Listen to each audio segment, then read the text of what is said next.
আজকে আমাদের আলোচ্য বিষয় আড়তদারি ব্যবস্থা ও ইসলাম। আজকে আমাদের আলোচ্য বিষয় আড়তদারি ব্যবস্থা ও ইসলাম, অর্থাৎ একটা পণ্য সেটা কিভাবে বিপণন হয়, একেবারেই গ্রামের কৃষক থেকে সেই পণ্যটা কিভাবে বাজার পর্যন্ত আসে, কি কি প্রক্রিয়া সেখানে অবলম্বন করা হয় এবং সেটা একজন ভোক্তার কাছে কিভাবে পৌঁছায়, এটার মধ্যে কতগুলো সিস্টেম কাজ করে এবং সেগুলার ইসলামী দৃষ্টিকোণ থেকে সেগুলার প্রক্রিয়া জায়েজ নাকি না জায়েজ, এ সম্পর্কে আজ আমরা আলোচনা করার চেষ্টা করব। আল্লাহ তাআলা আমাদেরকে সঠিকভাবে এবং সহজভাবে উপস্থাপনা করার তৌফিক দান করেন। তো বিগত আমাদের যে তিনটা আলোচনা হয়েছে, মধ্যসত্ত্ব, ভোগ ও ইসলাম, তো সেখানে আমরা বলেছিলাম যে মধ্যসত্ত্ব ভোগের একটা বড় দৃষ্টান্ত এবং বড় একটা প্রক্রিয়া আমাদের সমাজের আড়তদারি ব্যবস্থা। এটা মধ্যসত্ত্ব ভোগের একটা বড় দৃষ্টান্ত। তো এই সম্পর্কে আমরা আজকে আলোচনা করার চেষ্টা করব ইনশাআল্লাহ। তো প্রথম আমাদেরকে বুঝতে হবে যে আড়তদারি ব্যবস্থা এটা কি। তো যে কোনো বিষয় সেটার হুকুম জানার আগে সেটার প্রক্রিয়া ভালোভাবে বুঝতে হবে। বিশেষ করে বর্তমান যুগের আধুনিক কোনো মাসআলা যখন আমরা আলোচনা করব তখন সর্বপ্রথম আমাদের যে করণীয় সেটা হলো সেটার জেনারেল দিকটা কি, সেটার প্রক্রিয়াগুলো কি কি সেটা আমাদের আগে বুঝতে হবে। তো সেগুলো যদি আমাদের সামনে আসে তাহলে সেটার হুকুম আহকাম নিয়ে আলোচনা করাও সহজ হবে এবং সঠিক হবে। আমরা যদি ভালোভাবে কোনো বিষয় আয়ত্ত না করতে পারি তাহলে আমরা সঠিক হুকুম পর্যন্ত পৌঁছানো আমাদের জন্য সহজ হবে না। তো প্রথমে আমরা আলোচনা করব যে আড়তদারি ব্যবস্থা কাকে বলে। একজন হলো গ্রামের কৃষক আর একজন হলো ভোক্তা। তো সেই কৃষক থেকে সেটা প্রথমে সেই পণ্যটা আড়তে পৌঁছায় এবং আড়ত থেকে সেটা খুচরা ব্যবসায়ীর কাছে পৌঁছায়। খুচরা ব্যবসায়ী থেকে একজন ভোক্তা সে তার প্রয়োজনীয় সামগ্রী গ্রহণ করে। এটা হলো একটা প্রক্রিয়া। অর্থাৎ যে সাধারণত উৎপাদন করে, ধান উৎপাদন করে, বিভিন্ন শস্য ফসল উৎপাদন করে, সে নিজেই এসে কিন্তু বাজারে বিক্রি করে না, বরং বাজারে বিক্রি করে খুচরা ব্যবসায়ী। খুচরা ব্যবসায়ী সে কিনে আড়ত থেকে। আর আড়তওয়ালারা কিনে কিভাবে সেটা আমরা আলোচনা করব। আমরা এই চেইন বুঝলাম। তো এখন একজন ব্যবসায়ী, একজন উৎপাদক থেকে এই আড়তদাররা কি কি তরিকায় তারা সংগ্রহ করে, যেটা আমাদের আজকের আলোচ্য বিষয় আড়তদারি ব্যবস্থা। এই জন্য আমরা এটা আলোচনা করব যে আড়তের লোক সে কিভাবে এই পণ্য সংগ্রহ করে সাধারণ কৃষক থেকে। তো এইটার যতগুলো পদ্ধতি আছে এই পদ্ধতিগুলো সম্পর্কে যখন আমরা আলোচনা করব তখন আপনারা খুব স্পষ্টভাবেই বুঝতে পারবেন যে এটা কত বড় জুলুম, এটার মধ্যে কি পরিমাণ জুলুম হয়। দেখেন, এটার একটা মূল কথা হলো, আমি যদি সার কথা বলি যে আড়তদারি ব্যবস্থাটা কি, এক কথায় যদি আমি বলি তাহলে সেটা এইভাবে বলতে হবে যে কৃষক সে ন্যায্য মূল্য পায় না, যে ভোক্তা সে অনেক চড়া মূল্যে তাকে পণ্য ক্রয় করতে হয়, আর মাঝখান থেকে যারা মধ্যস্বত্বভোগী তারা হলো আঙ্গুর ফুলে কলা গাছ হয়। এটা হলো আপনি যদি এক কথায় বলতে চান তো আড়তদারি ব্যবস্থার সার কথা এটা। যারা কৃষক, যারা রোদে পড়ে, বর্ষায় ভিজে, শীতের কাঁপুনিতে এত কিছু সহ্য করে যারা ফসল ফলায় তারা ন্যায্য মূল্য পায় না। আর যারা ভোক্তা তাদেরকে কিনতে হয় এটা অনেক চড়া মূল্যে, যেটা তারা স্বাভাবিক নিজের সংসার পরিচালনা করতেই এখন মানুষের নাবিশ্বাস অবস্থা। কিন্তু মাঝখান থেকে কিছু মানুষ, গুটি কয়েক কিছু মানুষ তারা আঙ্গুর ফুলে কলা গাছ হচ্ছে, দিনে লক্ষ লক্ষ কোটি কোটি টাকা তারা মাঝখান থেকে খেয়ে যাচ্ছে। এটার নামই আড়তদারি ব্যবস্থা। তো আড়তদারি ব্যবস্থা সেটা আমরা বললাম, আড়তদারিরা কিভাবে তারা পণ্য সংগ্রহ করে কৃষক থেকে, সেটার কিছু পদ্ধতি নিয়ে আমরা আলোচনা করব। তো খুব স্বাভাবিকভাবেই আপনারা এটা জেনে থাকবেন যে যারা গ্রামের কৃষক হয় তারা অনেক ধনী হয় না। দেখা যাচ্ছে একজন কৃষক সে হলো 1000 বিঘা, 500 বিঘা, 100 বিঘা জমিতে সে চাষাবাদ করবে। তো সেই এত বড় একটা জায়গা, সে যে ফসল ফলাবে সেখানে তার বীজ ক্রয় করা প্রয়োজন, তার সার ক্রয় করা প্রয়োজন, তার ক্ষেত ফসল লাগানোর উপযোগী করা প্রয়োজন। তো এতগুলো প্রক্রিয়া সে তার নিজের অর্থ দিয়ে সে করতে সক্ষম হয় না অনেক ক্ষেত্রে। তো যখন সে সক্ষম হয় না, তখন আপনার এই যে আড়তদারি ব্যবস্থা, এই আড়তদাররা তারা তাদেরকে ঋণ দেয়। এটা আমি কিন্তু একটা তরিকা বলছি, এরকম আরও বেশ কয়েকটা তরিকা আমরা আলোচনা করব। তো প্রথমত তারা কৃষককে ঋণ দেয়।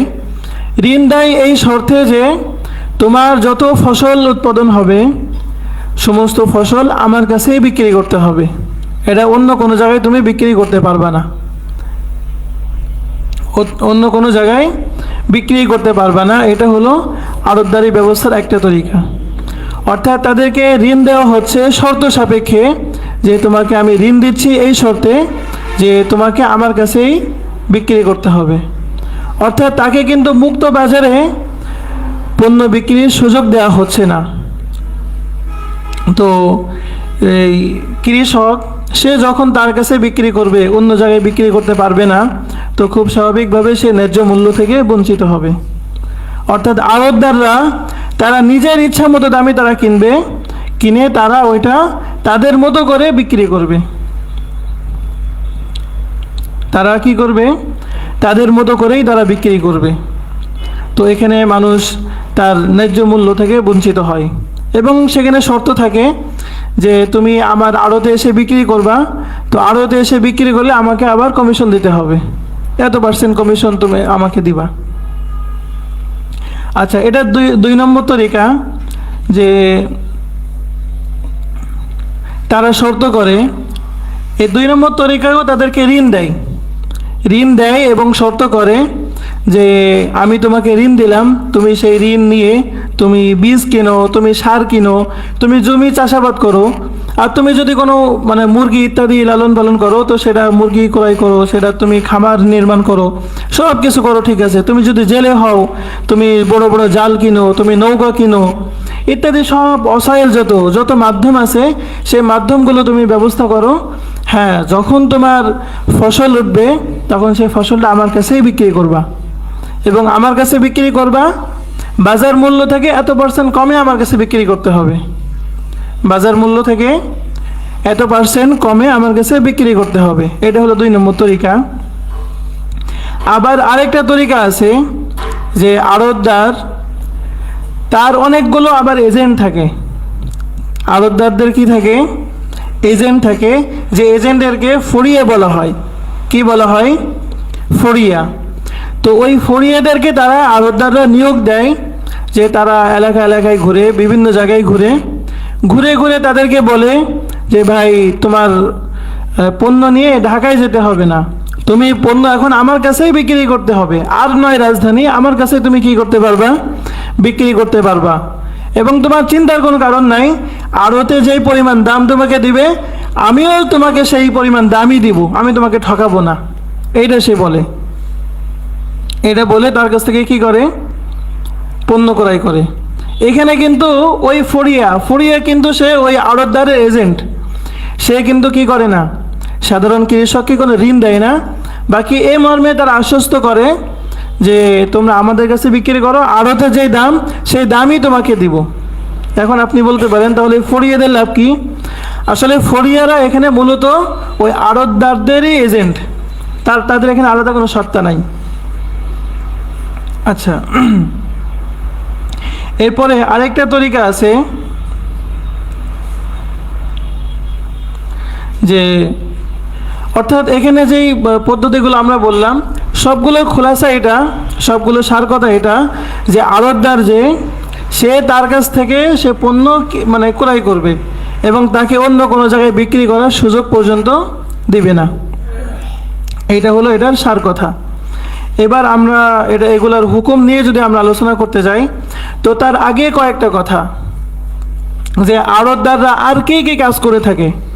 আপনারা দুই তিনটা যেটা সূরত আপনাদের সামনে বলা হলো, এই সূরতগুলো থেকে কিন্তু স্পষ্ট হলো যে আড়তদাররা তারা যেই ঋণ দেয়, ঋণ কিন্তু তারা বিনা শর্তে দেয় না, অবশ্যই তারা শর্ত সাপেক্ষেই দেয় এবং তাদেরকে বাধ্য করে যে ওই আড়তেই পণ্য বিক্রি করতে হবে, অন্য কোনো জায়গায় পণ্য বিক্রি করা যাবে না।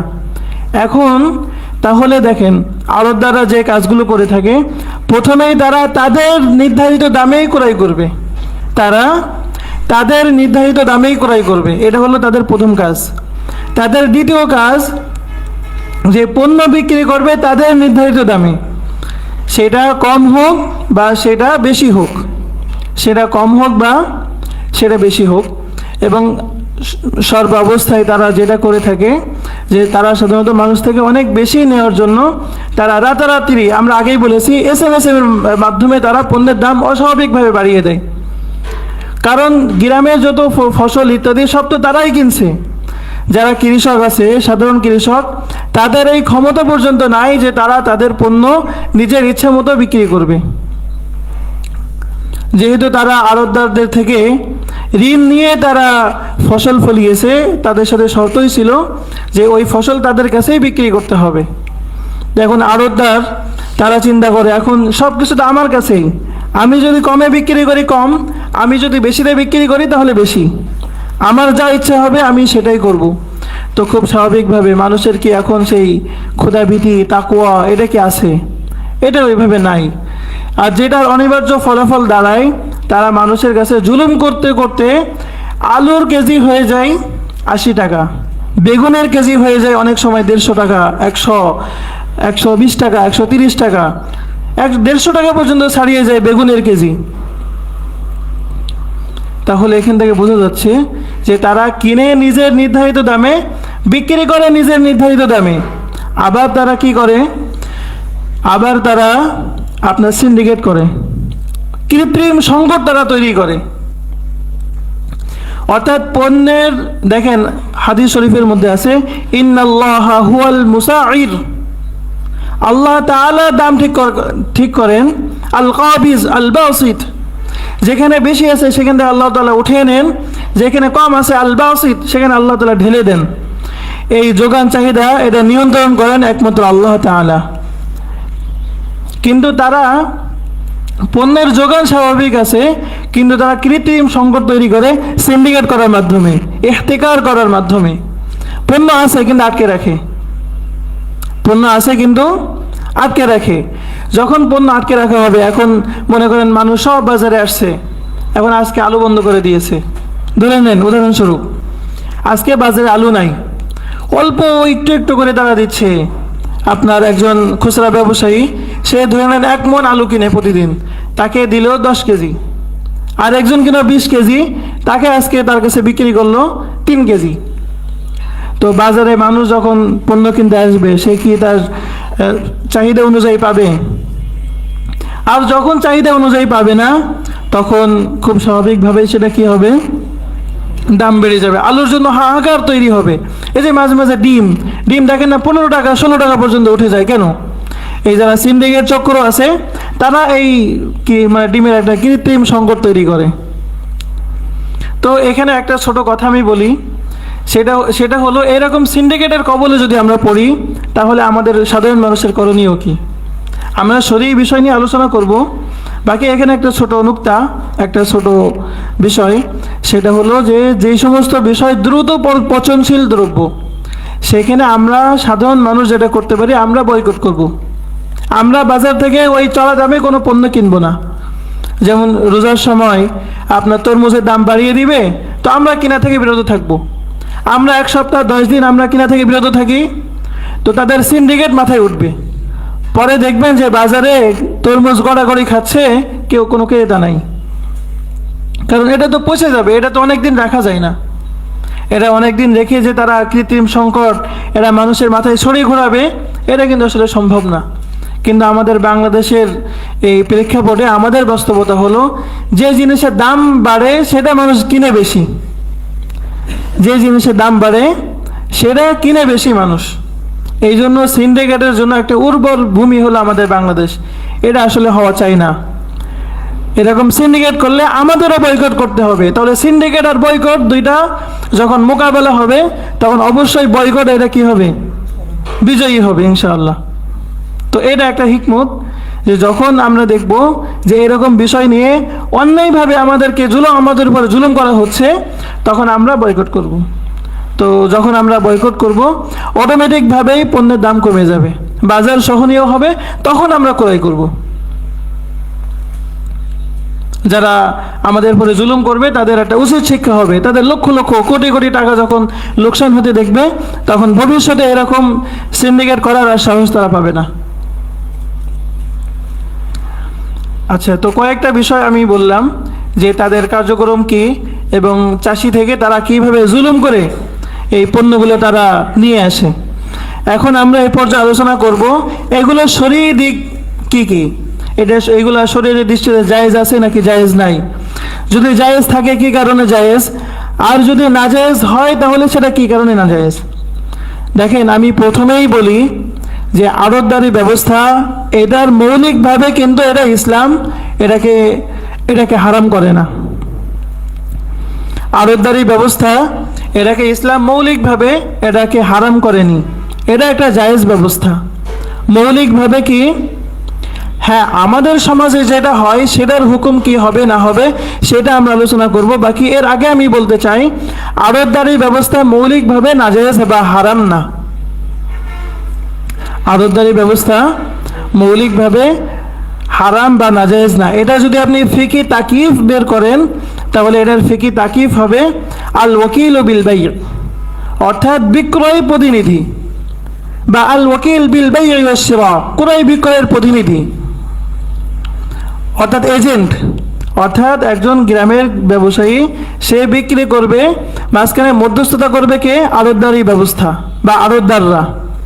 এবং তারা যে মধ্যস্থতা করে তারা একটা ন্যায্যতার ভিত্তিতে যদি তারা কমিশন গ্রহণ করে এইটাও বৈধ হবে। বা তারা যদি মানুষ থেকে ন্যায্য মূল্যে, অর্থাৎ কৃষককে তার ন্যায্য মূল্য যদি দেয় এবং ভোক্তাটা থেকে সাধারণ যারা খুচরা ব্যবসায়ী তাদের কাছে যদি ন্যায্য মূল্যে বিক্রি করে, তো এই সিস্টেম কিন্তু ইসলাম নাজায়েজ করে না। বাকি এখানে আমরা যে বললাম যে তারা ঋণ দেয় এবং ঋণ দিয়ে সেখান থেকে তারা উপকৃত হয়, এইগুলোও থাকতে পারবে না। তো এই সমস্ত বিষয় থেকে যদি মুক্ত হয় তাহলে আড়তদারি ব্যবস্থা এটা কিন্তু ইসলাম স্বীকার করে। ইসলাম এটাকে নাজায়েজ বা হারাম বলে না।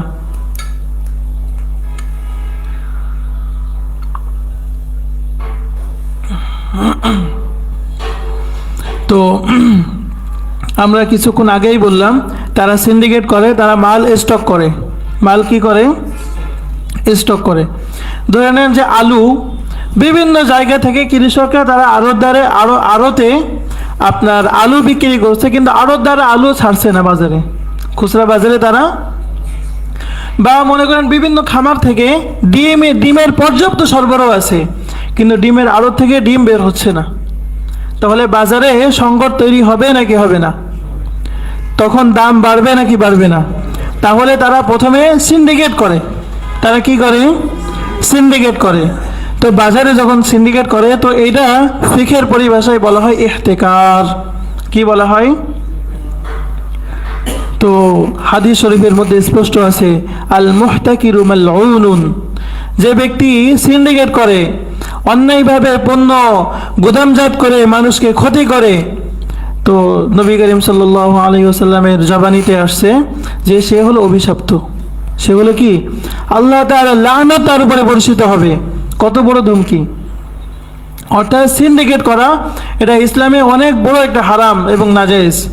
সিন্ডিকেট করা, আমি অনেক বড় নামাজি হতে পারি, অনেক বড় রোজাদার আমি হতে পারি, আমি হাজি হতে পারি, আমি অনেক বড় যাকাত দাতা হতে পারি, কিন্তু শুধু এগুলো হইলেই কিন্তু আমি পরকালে মুক্তি পাবো না। আমি ব্যবসায়ী, তো ব্যবসায়ীর দিক থেকে আমাকে সৎ হতে হবে। তো সিন্ডিকেট করা এটা কোনো সৎ মানুষের কাজ না, এটা অসৎ মানুষের কাজ, এবং এটা মানুষ সামাজিকভাবেও কিন্তু ভালো দৃষ্টিতে দেখে না। এটা ইসলামে তো এটা একেবারে নিকৃষ্ট হারাম, সাথে সাথে এটা সাধারণ মানুষও কিন্তু এটা ভালোভাবে দেখে না। তো আল মুহতাকিরু মালউনুন, যে ব্যক্তি সিন্ডিকেট করবে আল্লাহ তাআলার অভিশাপ তার উপরে নাজিল হবে। তো সিন্ডিকেট এটা জায়েজ নাই। আপনারা যদি ফিকহের কিতাবাদি খুলেন সেখানে দেখবেন সিন্ডিকেট হয় কি কখন।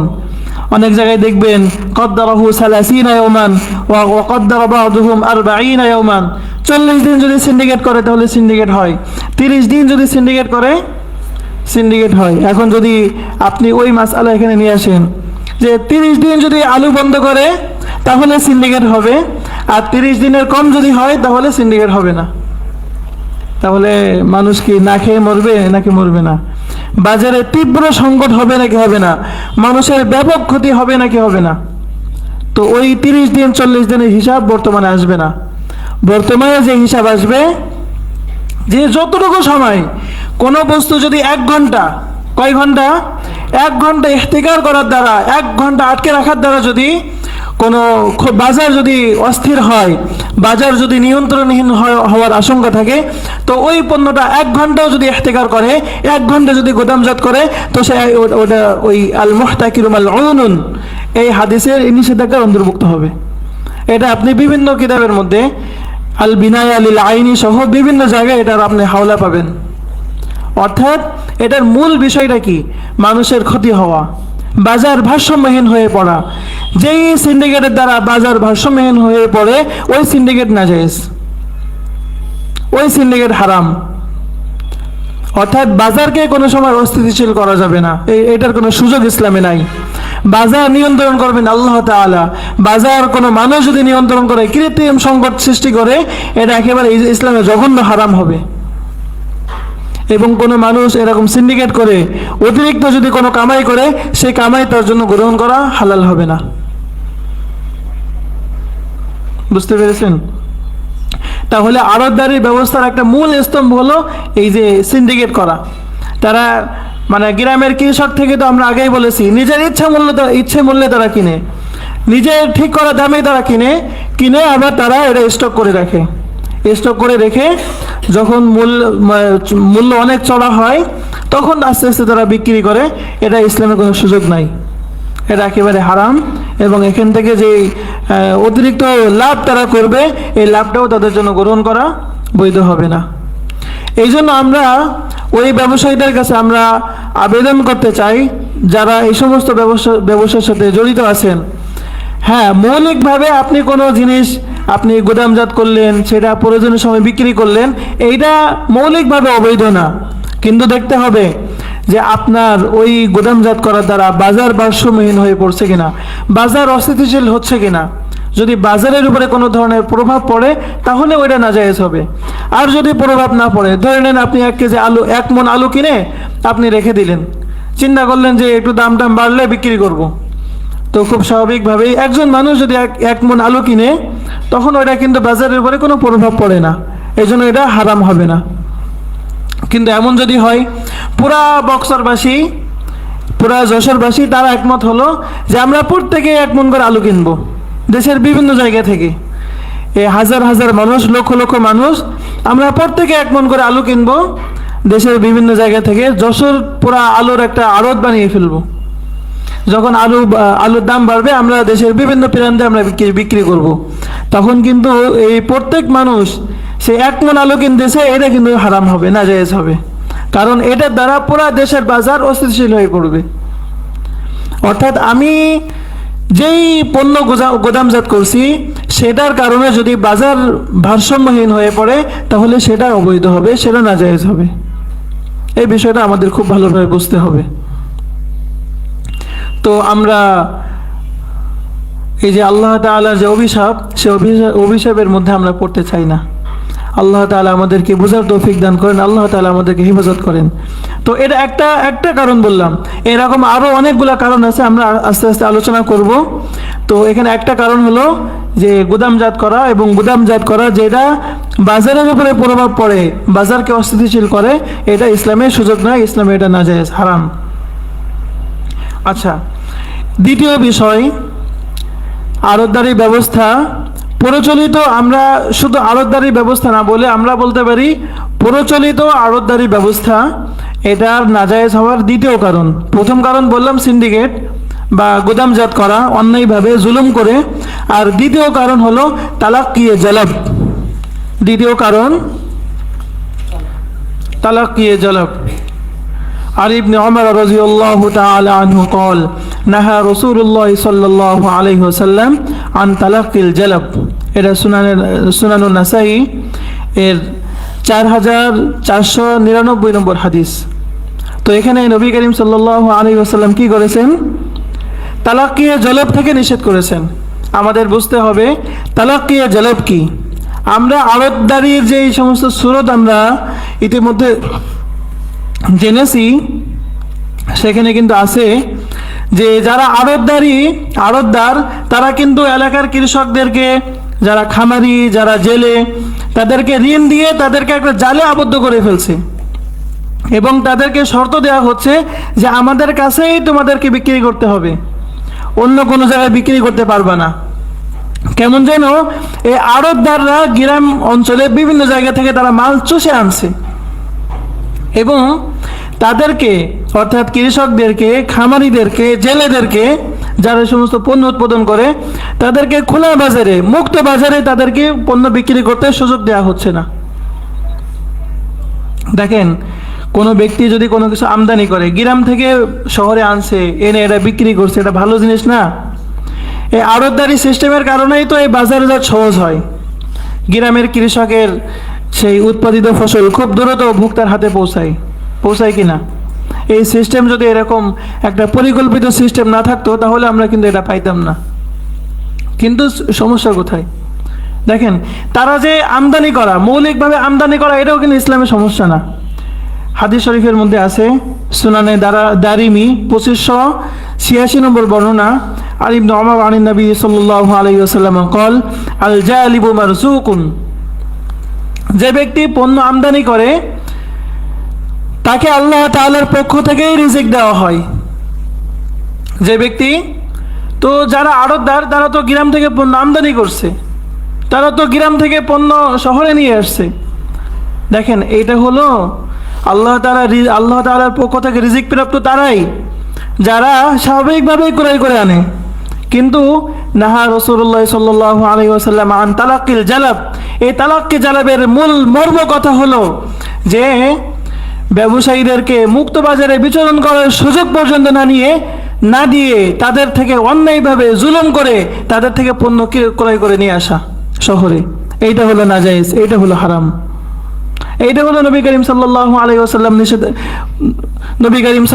আলাইহি ওয়াসাল্লামের নিষেধাজ্ঞার অন্তর্ভুক্ত, যে মানুষকে মুক্ত বাজারে বিক্রি করার সুযোগ না দিয়ে তাদের থেকে বাধ্যতামূলক এবং জোরপূর্বক ওই পণ্য ক্রয় করে নিয়ে আসা। বুঝতে পেরেছেন?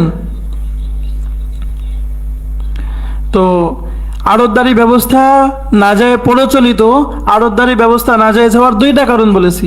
3 নম্বর কারণ, সেটা হলো বাইউল হাজির লিল বাদির উপস্থিতি এখানে আছে। আর নবী করিম সাল্লাল্লাহু, হযরত আনাস রাদিয়াল্লাহু তাআলা আনহু থেকে বর্ণিত আছে, নবী করিম সাল্লাল্লাহু আলাইহি ওয়াসাল্লাম বলেছেন, মানে হযরত আনাস ইবনে মালিক রাদিয়াল্লাহু তাআলা আনহু বলেন, নুহিনা আন ইয়াবিআ হাজিরুন লিবাদিন, যে আমরা এই ব্যাপারে আমাদেরকে নিষেধ করা হয়েছে যে কোনো শহরি ব্যক্তি সে গ্রাম্য ব্যক্তির পক্ষ থেকে কি হবে না, বিক্রি করবে না, পক্ষ থেকে বিক্রি করবে না।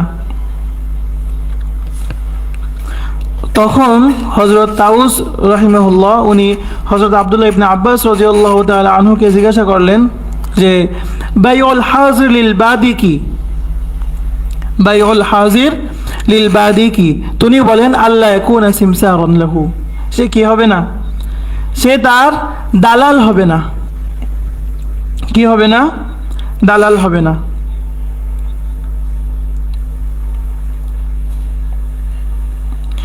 অর্থাৎ মানে উকিল হিসাবে দেখেন, এই যে আপনার বাইউল হাজির লিল বাদি আর তালাক্কিয়ে জালাব, এটা পার্থক্য কিন্তু বুঝতে হবে।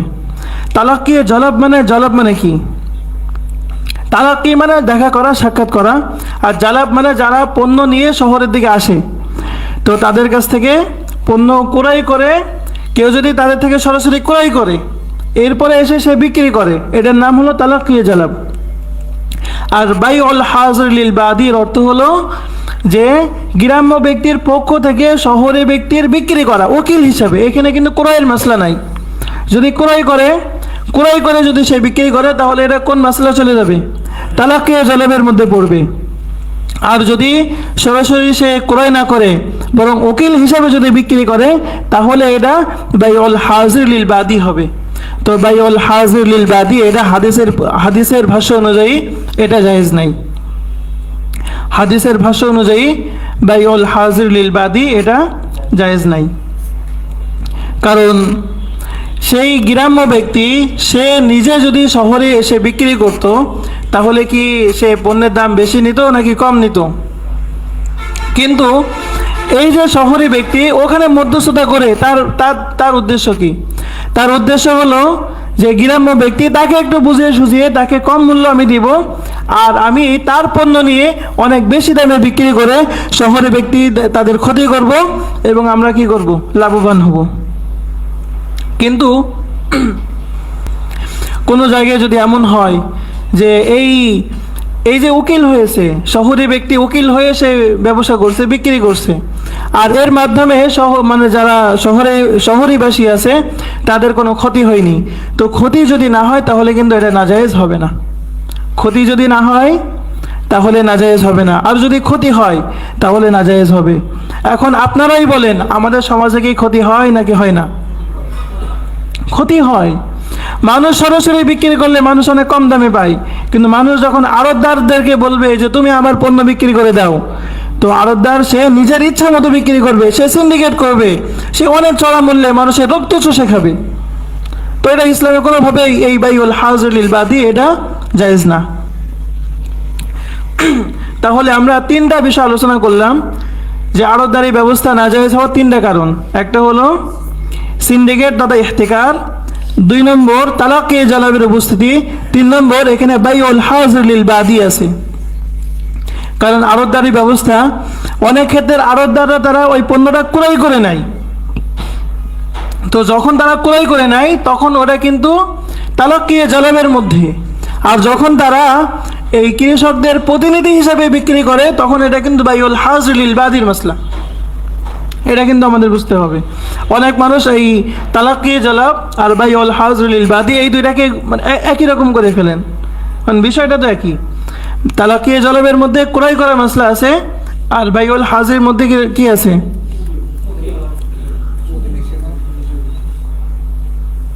লা ইলাহা ইল্লাল্লাহ। এবং 4 নম্বর কারণ প্রচলিত আড়তদারি ব্যবস্থা নাজায়েজ হওয়ার 4 নম্বর কারণ হলো এখানে নিষিদ্ধ মানে নাজাস, যেটা আমরা সরাসরি দালালি বুঝি, এই দালালির উপস্থিতি এখানে আছে। অর্থাৎ গ্রামের ব্যবসায়ী যখন সে আড়তে নিয়ে আসলো যে তার পণ্য বিক্রি করবে, এখন সেখানে আড়তদারদের পক্ষ থেকে অনেক দালাল থাকে, তারা ওইটাকে শুধু কমাইতে চায়, নিলাম ওঠে না অনেক সময়, তো তারা এরকম নানানভাবে বলে যে না আমি এত পারবো, মানে দাম মোটে বাড়াইতে চায় না। তারা কি করতে চায় না? দাম বাড়াতে চায় না। অনুরূপভাবে যখন আবার তারা বিক্রি করবে তখন আবার দালাল থাকে, যে দালালদের মাধ্যমে তারা কি করে? দাম বাড়াতে চায়, ওই দালালরা দাম বাড়িয়ে দেয়। তো এখানে এই যে নাহা রাসূলুল্লাহ সাল্লাল্লাহু আলাইহি ওয়াসাল্লাম আনিন নাজাশ, এই নাজাশের পুরোপুরি উপস্থিতি এখানে থাকে। অর্থাৎ এমন কিছু লোক বা ব্যক্তিবর্গ ওখানে থাকে যাদের ওই পণ্য ক্রয় করার উদ্দেশ্য থাকে না, তাদের একমাত্র এবং শুধুমাত্র উদ্দেশ্য থাকে ওই পণ্যের দাম বাড়িয়ে দেওয়া বা কমিয়ে দেওয়া। অর্থাৎ কৃত্রিমভাবে তারা দাম বাড়ায়, এই যে দালালদের মাধ্যমে কৃত্রিমভাবে তারা দাম বাড়ায় এবং দালালদের মাধ্যমে কৃত্রিমভাবে তারা দাম কমায়। তাহলে 4টা বিষয় আমরা বললাম, ইহতিকার, তালাকি জালাব, বাইউল হাজির লিল বাদি এবং নাজাশ। এই 4 কারণে আড়তদারি ব্যবস্থা নাজায়েজ। আড়তদারি ব্যবস্থা নাজায়েজ হওয়ার 5 নম্বর কারণ। আড়তদারি ব্যবস্থা নাজায়েজ হওয়ার কয় নম্বর কারণ?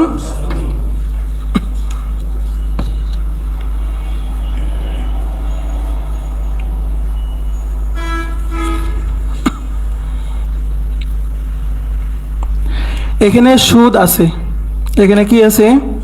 এই যে আমরা ইতিমধ্যে যে এই সুরতগুলো সম্পর্কে আড়তদাররা কিভাবে কৃষক থেকে পণ্য সংগ্রহ করে, তো সেখান থেকে আমরা জেনেছি যে তারা কৃষকদেরকে ঋণ দেয়। তারা কৃষকদেরকে ঋণ দেয় এবং ঋণ দিয়ে তাদেরকে শর্ত করে যে আমার কাছে তোমরা পণ্য বিক্রি করবা, কিন্তু অন্যান্য ব্যবসায়ী আড়তে যে মানে বিক্রি করে তাদের থেকে কম মূল্য আমি তোমাকে দিব। অথচ একেবারেই হযরত ইব্রাহিম নখঈ রাহিমাহুল্লাহ থেকে বর্ণিত আছে যে কুল্লু করজিন জাররা মানফাআতান ফাহুয়া রিবা, যে এমন প্রত্যেক ঋণ যেটা কোনো না কোনো উপকার বয়ে আনে, সেই ঋণটা কি হবে? সেটা সুদ হবে। তো এখানে আড়তদাররা কৃষকদেরকে ঋণ দিচ্ছে এবং সেই ঋণের বিনিময়ে তারা কম দামে পণ্য ক্রয় করছে। তো কম দামে পণ্য ক্রয় করা এটা কি একটা সুবিধার অন্তর্ভুক্ত না? তাহলে তারা ঋণ দিয়ে কম দামে পণ্য ক্রয় যে সুবিধা তারা গ্রহণ করছে, এটা হলো সুদ। তাহলে আড়তদারি ব্যবস্থার মধ্যে কিসের উপস্থিতি আছে? সুদের উপস্থিতি আছে। আচ্ছা, তাহলে 5টা কারণ আমরা বললাম। আড়তদারি ব্যবস্থা নাজায়েজ হওয়ার 6 নম্বর কারণ। আড়তদারি ব্যবস্থা নাজায়েজ হওয়ার 6 নম্বর কারণ, এখানে শর্তযুক্ত ক্রয় বিক্রয় আছে। এখানে কি আছে? অর্থাৎ ওই যে তাদেরকে বলা হয়েছে যে আমি তোমাদেরকে ঋণ দিতে পারি, শর্ত এটা যে আমাদের কাছে বিক্রি করতে হবে। ঋণ দিতে পারি এই শর্তে যে আমাদের কাছেই তোমার পণ্য বিক্রি করতে হবে। এখানে হলো বাই বিশর্ত। এটা কি হচ্ছে? এই যে ঋণের মধ্যে বাইয়ের মধ্যে ঋণ, অর্থাৎ তারাও বলছে, কৃষকরা বলছে হ্যাঁ আমরা পণ্য তোমাদের কাছে বিক্রি করতে পারি, শর্ত হলো আমাদেরকে ঋণ দিতে হবে।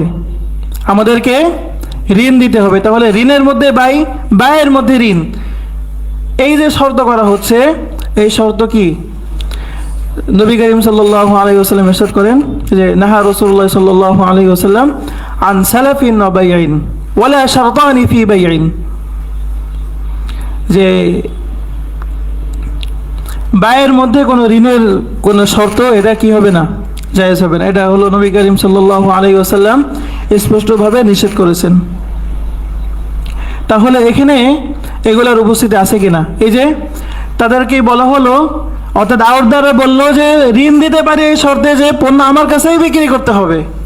আবার যারা খামারি ব্যবসায়ী জেলে, তারা বললো হ্যাঁ আমরা বিক্রি করতে পারি, শর্ত এটা যে আমরা যখন ফসল ফলাবো আমাদের কাছে কি করতে হবে।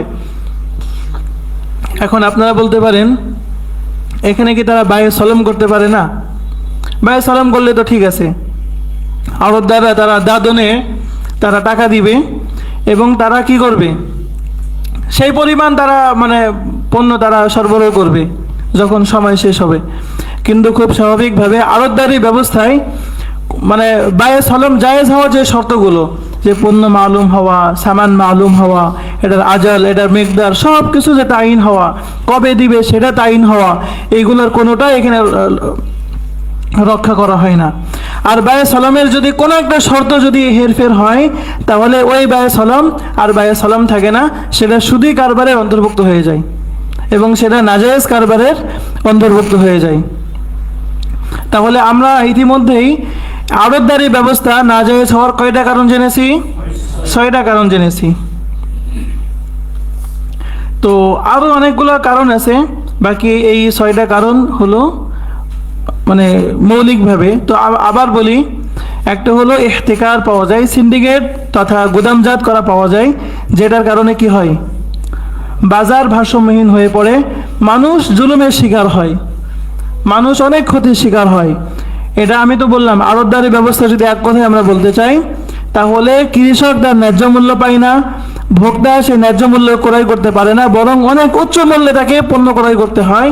আর মাঝখান থেকে যারা এই ফড়িয়ে আছে, যারা মধ্যস্বত্ব ভুগিয়ে আছে, যারা আড়তদাররা আছে, তারা আঙ্গুর ফুলে কলা গাছ হয় এবং বাজার পুরা ভারসাম্যহীন হয়ে পড়ে। তাহলে 1 নম্বর হলো ইহতিকার। 2 নম্বর এখানে তালাকি জালব আছে, অর্থাৎ মানুষদেরকে মুক্ত বাজারে সাধারণভাবে তারা ক্রয় বিক্রয় করতে দেয় না, তাদের বেঁধে দেওয়া দামে মানুষকে ওখানে বিক্রি করতে বাধ্য করে। আর 3 নম্বর হলো যে তাদের পক্ষ হয়ে যখন বিক্রি করে তখন বাজারকে তারা ছড়ি ঘোরায় অর্থাৎ শহরে ব্যক্তি সে নিজে এসে যদি বিক্রি করত তাহলে অল্প দামে এবং খুব সহনীয়ভাবে দামে তারা বিক্রি করত, বাজার তখন ভারসাম্যহীন হয়ে পড়তো না। কিন্তু যখন তারা এই ক্রেতা, সাধারণ ভোক্তা এবং ওই চাষি, তাদের মাঝখানে যখন এই সিস্টেম দাঁড়িয়ে গেল, তখন অটোমেটিক কি হলো, এগুলোর দাম বেড়ে গেল। আর 4 নম্বর যে বিষয়ে বলেছি যে এখানে কি আছে, অবৈধ এবং নিষিদ্ধ দালালির উপস্থিতি, নাজাস, যেটা হাদিসের পরিভাষায় নাজাস বলে। অর্থাৎ এমন কিছু ব্যক্তিবর্গ যাদের আসলে পণ্য ক্রয় করার উদ্দেশ্য না, তাদের উদ্দেশ্য হলো কি, যে অন্যায়ভাবে পণ্যের দাম বাড়ানো বা কমানো। তো অন্যায়ভাবে পণ্যের দাম বাড়ানো বা কমানো, এটা ইসলামের দৃষ্টিতে এটা নাজায়েজ তথা হারাম। আর এরপরে যে বিষয় বলেছি, এখানে সুদী লেনদেন হয়। এখানে কি হয়, সুদী লেনদেন হয়। আড়তদার সে টাকা দেয়, শর্ত এই যে কম দামে সে পণ্য ক্রয় করবে। আবার এখানে ব্যয়ের মধ্যে ঋণ, ঋণের মধ্যে ব্যয়, এরকম শর্ত সাপেক্ষে এই সমস্ত কারবার, এটাও ইসলামের দৃষ্টিতে একেবারেই নাজায়েজ। তো এতগুলো কারণে আড়তদারি ব্যবস্থা, প্রচলিত যে আড়তদারি ব্যবস্থা, এটার কোনো সুযোগ ইসলামে নাই। এই জন্য এই প্রচলিত আড়তদারি ব্যবস্থা, এই সিস্টেমটা পুরো পরিবর্তন করে ফেলতে হবে। এই সিস্টেম পুরো পরিবর্তন করে ইসলামী যে সিস্টেম, সেই সিস্টেমে চলতে যেতে হবে। আড়তদারি ব্যবস্থা, এটা আগেই বলেছি, মৌলিকভাবে এটা ইসলাম অস্বীকার করে না, এটার জরুরত আছে, প্রয়োজন আছে। সেটা হলো যে আড়তদার সে যদি কোনো কৃষককে যদি ঋণ দেয়, তাহলে ঋণ দেবে হয়তো কর্জে হাসানা দিবে, অথবা যদি তার লাভের উদ্দেশ্য থাকে তাহলে বায়ে সালামের ভিত্তিতে দিবে। অর্থাৎ বলবে যে তুমি এত মন বা এত টন গম তুমি আমাকে দিবা, আমি তোমাকে এখন এত টাকা দিলাম, সব কিছু। অর্থাৎ বায়ে সালামের যে বিষয়গুলো শর্ত আছে, যে পণ্য মালুম হওয়া, সেটার ওজন মালুম হওয়া, সেটার কদর, সেটার হলো নৌ মালুম হওয়া, সেটার জিন্স মালুম হওয়া। অর্থাৎ সেই একটা যদি চাল হয়, ওটা কোন গ্রেডের চাল, এটা হলো আপনার 28 চাল, না এটা মিনিকেট চাল, না এটা বাসমতি চাল, ইত্যাদি, এইগুলো নির্দিষ্ট হতে হবে। কবে দিবে সেটা নির্দিষ্ট হতে হবে, কি পরিমাণ দিবে সেটা নির্দিষ্ট হতে হবে, এবং কোন জায়গায় দিবে সেই জায়গাও নির্দিষ্ট হতে হবে, এবং কত টাকার বিনিময়ে, কত মন কত টাকা, এই সব কিছু যখন নির্দিষ্ট হবে, এবং সে যখন হিসাব কিতাব করে এরকমভাবে আড়তদার কোনো চাষিকে দিবে, তো বায়ে সালামের যতগুলো শর্ত, সেই শর্তগুলো যদি পাওয়া যায়, তাহলে এটা একটা সহি বিনিয়োগ হবে, এটা একটা সহি বিনিয়োগ হবে। এবং কোনো আড়তদার সে এরকম সাধারণ কোনো চাষি বা খামারি বা জেলে, তাদেরকে বলতে পারবে না যে আমার কাছেই বিক্রি করতে হবে। হ্যাঁ, বায়ে সালামের ভিত্তিতে যদি সে ক্রয় করে ফেলে, তাহলে তো ওই নির্দিষ্ট পরিমাণ পণ্য সে ক্রয় করেই নিল, ওখানে তো সে অন্য কোনো জায়গায় বিক্রি করবে না। কিন্তু খুব স্বাভাবিকভাবে সাধারণ যারা খামারি, যারা কৃষক, যারা জেলে, তাদেরকে বাধ্য করবে না যে আমার কাছেই বিক্রি করতে হবে, বরং তাদেরকে সুযোগ দিতে হবে। এবং তারা যে সিন্ডিকেট করে, এই সিন্ডিকেট তারা করতে পারবে না। আগেই বলেছি যে সিন্ডিকেট করলে আল্লাহ তাআলার লানত তারপরে নাজিল হয়। বাজারকে অন্যায়ভাবে ভারসাম্যহীন করা যাবে না। এইগুলা থেকে যদি বিরত থেকে খুব ইসলামিক তরিকায় যদি আড়তদারি ব্যবস্থা পরিচালনা করা হয়, এটা ইসলামের দৃষ্টিতে নাজায়েজ না। এবং আড়তদারি ব্যবস্থা যে কৃত্রিম সংকট তৈরি করা হয়, এই কৃত্রিম সংকট তৈরি করা হবে না। হাদিসের মধ্যে আছে, আমি হাদিসটা পড়ে শোনাই। আনাস রাদিয়াল্লাহু তাআলা আনহু قال, হযরত আনাস ইবনে মালিক রাদিয়াল্লাহু তাআলা আনহু থেকে বর্ণিত আছে যে গালা সি'রু আলা আহদি রাসূলিল্লাহ সাল্লাল্লাহু আলাইহি ওয়াসাল্লাম, যে মদিনায় নবী করিম সাল্লাল্লাহু আলাইহি ওয়াসাল্লামের যুগে একবার পণ্যের দাম অনেক বেড়ে গেল। ফাকালু ইয়া রাসূলুল্লাহ সা'ইর লানা, তখন সাহাবায়ে কেরাম হযরত রাসূল আকরাম সাল্লাল্লাহু আলাইহি ওয়াসাল্লামের কাছে এসে বললেন যে আমাদের মূল্য বেঁধে দেন, আমরা তো বাজারে গিয়ে ক্রয় করতে পারছি না, অস্বাভাবিক দাম, একটু মূল্য বেঁধে দেন। তো ফাকালা, তখন রাসূল করিম সাল্লাল্লাহু আলাইহি ওয়াসাল্লাম ইরশাদ করেন, ইন্নাল্লাহা হুয়াল মুসাইর আল কাবিজ আল বাসিত আর রাজ্জাক, আল্লাহ তাআলাই দাম নির্ধারণকারী। দাম নির্ধারণকারী কিভাবে? আল কাবিজ আল বাসিত, যেখানে পণ্যের সরবরাহ অনেক বেশি আছে সেখানে আল্লাহ তাআলা উঠাই নেন, আল বাসিত, যেখানে সংকট আছে, চাহিদা বেশি, যোগান কম, সেখানে আল্লাহ তাআলা সেখানে ঢেলে দেন। আর রাজ্জাক, রিজিক আল্লাহ তাআলাই দিয়ে থাকেন, রিজিক আল্লাহ তাআলাই দিয়ে থাকেন। তাহলে বাজারের যোগান চাহিদা এটা কে নির্ধারণ করে? আল্লাহ তাআলা স্বয়ং কুদরতি হাতে আল্লাহ তাআলা বাজারের যোগান এবং চাহিদা এটা আল্লাহ তাআলা নিয়ন্ত্রণ করেন। এবং আমরা সকলেই জানি বাজারের যোগান আর চাহিদা দুইটার মধ্যে যদি ভারসাম্য থাকে তাহলে বাজার সবসময় একটা ভারসাম্যতা বজায় থাকবে। আর যোগান আর চাহিদার মধ্যে যদি ভারসাম্যতার অভাব দেখা দেয়, বাজার কি হবে? ভারসাম্যহীন হয়ে পড়বে। এই জন্য এই আড়তদারি ব্যবস্থা যদি এই বাজারকে ভারসাম্যহীন না করে, বাজারকে যদি বাজারের গতিতে যদি চলতে দেয়, হ্যাঁ তারা একটা সিস্টেম করেছে, যে সিস্টেমের কারণে আপনার প্রত্যন্ত অঞ্চল থেকে আপনার বড় বড় শহরে পণ্য পৌঁছানোর এই তরিকা ভালো। কিন্তু আমরা যে নিষিদ্ধ 6টা জিনিসের আলোচনা করলাম, এই 6টা জিনিস থেকে মুক্ত হতে হবে, তাহলে প্রচলিত যে আড়তদারি ব্যবস্থা সেটা সঠিক হওয়া এবং ইসলামীকরণ সেটা সম্ভব। আল্লাহ তাআলা আমাদেরকে বুঝার এবং আমল করার তৌফিক দান করেন। আমরা যদি না বুঝি, আমরা কিন্তু দিনের পর দিন আমরা হারামের মধ্যে লিপ্ত থাকব। এবং দেশের আমরা যতই আমরা চেষ্টা করি এই দ্রব্যমূল্য যে নিয়ন্ত্রণ সেটা আমরা করতে পারবো না। আর আমরা এই ইসলামী তরিকা যদি মেনে নিই, ইসলাম যেগুলোকে নাজায়েজ করেছে, হারাম করেছে, সেইগুলো থেকে যদি আমরা বিরত থাকি, তা আমাদের বাজার এটা নিয়ন্ত্রণ হতে কয়েকদিন সময় লাগবে না, একদিনেই ঠিক হয়ে যাবে। ইসলাম দেখেন কত সুন্দর, কত ব্যবস্থাপনা রেখেছে। আজ আমাদের এই বাজারগুলো নিয়ন্ত্রণহীন হয় কিভাবে? এই সমস্ত চাঁদাবাজ, এই সমস্ত যারা ফড়িয়া, এই সমস্ত মধ্যস্বত্ব ভোগী যারা, তাদের কারণে আজ আমাদের বাজার হলো পুরোপুরি ভারসাম্যহীন। মানুষ খেতে পারে না, কৃষকরা তাদের ন্যায্য মূল্য পায় না। তো ইসলামী শিক্ষা যদি আমরা মেনে নিই, ইসলাম যে বিষয়গুলোকে হারাম করেছে, নাজায়েজ করেছে, সেইগুলো যদি আমরা মেনে নিই, তাহলে আমাদের বাজার খুব সুন্দর হবে। যারা চাষাবাদ করবে তারা যেমন ন্যায্য মূল্য পাবে, যারা ভোক্তা তাদেরও অধিকার খর্ব হবে না। তো ইসলামের এই নিজাম আমাদেরকে আল্লাহ তাআলা মেনে নেওয়ার এবং আমল করার তৌফিক দান করেন। এই বলে আজকে আমাদের আলোচনা শেষ করছি। আল্লাহ তাআলা আমাদেরকে কবুল করেন এবং এরকম আলোচনা আগামী দিনে চালিয়ে যাওয়ার তৌফিক দান করেন। ওয়া আখিরু দাওয়ানা আলহামদুলিল্লাহি রাব্বিল আলামিন।